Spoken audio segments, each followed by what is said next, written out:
Hello everyone, welcome back to my channel. আজি মই আপোনালোকলৈ লৈ আহিছো বৰা চাউলৰ মিঠা জলপানৰ ৰেচিপি বহুতে টেস্টি লাগে আৰু বহুতে ৰিকুৱেষ্ট কৰি আছিল এই ৰেচিপিটো বাবে আজি আপোনালোকৰ মাজলৈ আগবঢ়াইছো ৰেচিপিটো সম্পূৰ্ণ চাব তেতিয়া নিশ্চয় ভাল পাব বহুতে বনাব জানে আৰু যি সকলে বনাব নাজানে সেই সকলৰ বাবে সুবিধা হ'ব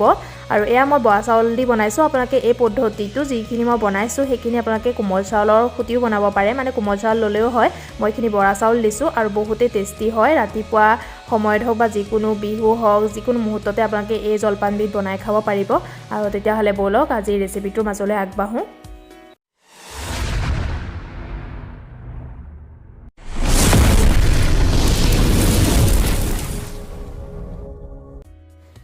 বৰা চাউলৰ জলপানবিধ বনাবলৈ আমাক লাগিব বৰা চাউল এয়া মই বৰা চাউল দুবাতি লৈছো আৰু এইখিনি ভালদৰে মই 3 ঘণ্টা তিয়াই ৰাখিলো তাৰ পিছত ধুই কৰি লৈছো আপোনালোকে গোটেই ৰাতিটো তিয়াই থব পাৰে মই 3 ঘণ্টা তিয়াই কৰি ধুই কৰি ধুনিয়াকৈ লৈ লৈছো এয়া টুকি ললো পানীৰ পৰা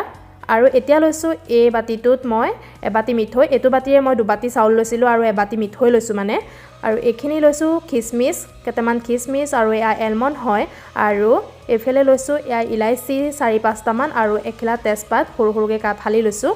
এতিয়া মই গেছৰ ওপৰত কেৰাহী এখন উঠাই দিছো আৰু কেৰাহী উঠাই দিয়াৰ পিছত কেৰাহী গৰম হৈ যোৱাৰ লগে লগে মই এয়া ঘিউ দিছো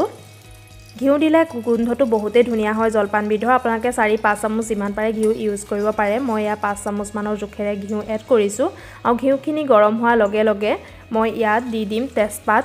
আৰু ইলাইচিখিনি আৰু গেছটো মই মিডিয়াম ফ্লেমৰ ৰাখিছো হাই ফ্লেমৰ ৰাখা নাই নহলে দেৰি যাব আৰু এয়া মই এতিয়া দি দিম মই যিখিনি কাজু খিসমিস ৰাখিছিলো কাজু নহয় এলমন্ডখিনি দি দিছো আৰু খিসমিসখিনি দি দিছো এইখিনি অলপ সময় ভাজিম ইয়াত আপোনালোকে কাজু ইউজ কৰিব পাৰে মই এলমন্ড ইউজ কৰিছো আপোনালোকে কাজু ইউজ কৰিব পাৰে এলমন্ডো দিব পাৰে যিকোনো দিলেই হ'ল এলমন্ড কাজু আৰু এতিয়া মই ইয়াত দি দিছো চাউলখিনি এড কৰি দিছো আৰু চাউলখিনি পানী নাৰাখিব পানীখিনি অলপ টুকি ল'ব এতিয়া এইখিনি দি মই ভালদৰে লৰাই দিম আৰু অলপ সময় চাউলখিনি মই 5-10 মিনিট মান ভাজি থাকিম মিডিয়াম ফ্লেমতে হাই ফ্লেমত নানিব মিডিয়াম ফ্লেমতে এইখিনি ভাজি থাকিব চাউলখিনি ভজা ইয়া 10 মিনিট হৈ গৈছে 10 মিনিটৰ পাছত মই ইয়াত এড কৰিছো মিঠৈ আপোনালোকে মিঠৈ হলনি চেনিও ইউজ কৰিব পাৰে মিঠৈ দিলে কালাৰটো অলপ বেলেগ হয় মানে সুন্দৰ হয় দেখিবলৈ আৰু চেনি দিলে বগা বগা হৈ থাকে আৰু মই মিঠৈ দি বেছি ভাল পাওঁ সেইবাবে মই মিঠৈ এড কৰিছো আপোনালোকে চেনি মিঠৈ এড কৰিলেই হয় যিকোনো এবিধ আৰু মিঠা জলপান যেহেতু মিঠৈ বা চেনি এড কৰিবই লাগিব আৰু এতিয়া মই এইখিনি ভাজি লম যেতিয়ালৈকে মিঠৈখিনি গলি নাযায় আপোনালোকে যদি ভিডিওটো এতিয়ালৈকে চাই আছে নিশ্চয় ভাল পাইছে যদি ভাল পাইছে চেনেলটো প্লিজ সাবস্ক্ৰাইব কৰি দিব যি সকলে সাবস্ক্ৰাইব কৰা নাই আৰু সাবস্ক্ৰাইব কৰি লগতে থকা বেল আইকনটো দবাবলৈ নাপাহৰিব তেতিয়া মই দি থকা নতুন ভিডিও নটিফিকেশনসমূহ আপোনালোকে পোনপ্ৰথমে পাই থাকিব আৰু বন্ধু বৰ্গ ফ্যামিলিৰ লগত সকলোৰে লগত শেয়াৰ কৰি দিবচোন আৰু লাইক কমেন্ট কৰিব আৰু এটা মোৰ মিঠৈখিনি গলি গৈছে দেখিছেনে এতিয়া মই ইয়াত এড কৰিম পানী মই যেটো বাতিৰে চাউল লৈছিলো দুবাতি চাউল লৈছো যেহেতু আৰু মই সেই বাতিটোৱে দুবাতি পানী দিম আৰু আপোনালোকে যদি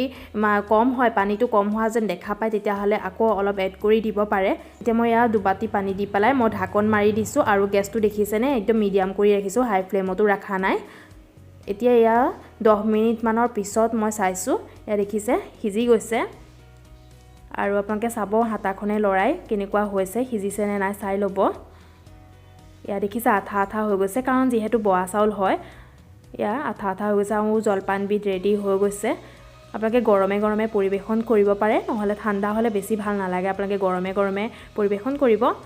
আৰু এইখিনি আপোনালোকে 5 মিনিট মান ঢাকন মাৰি ৰাখিবও পাৰে নহলে লগে লগেও খাব পাৰে আৰু এয়া মই বাতিত সজাই আনিলো আৰু অকনমান ওপৰত এলমন্ড আৰু কেশৰ দি দিছো দেখিবলৈ সৌন্দৰ্যৰ কাৰণে আৰু বহুতে ধুনিয়া লাগে খাই আপোনালোকে ৰেচিপিটো নিশ্চয় ট্ৰাই কৰিব আজিলৈ আহিছো আকৌ আহিম নতুন এটা ভিডিওৰ সৈতে তেতিয়ালৈকে বাই বাই আৰু ভিডিওটো শেষলৈকে চোৱাৰ বাবে বহুত বহুত বহুত ধন্যবাদ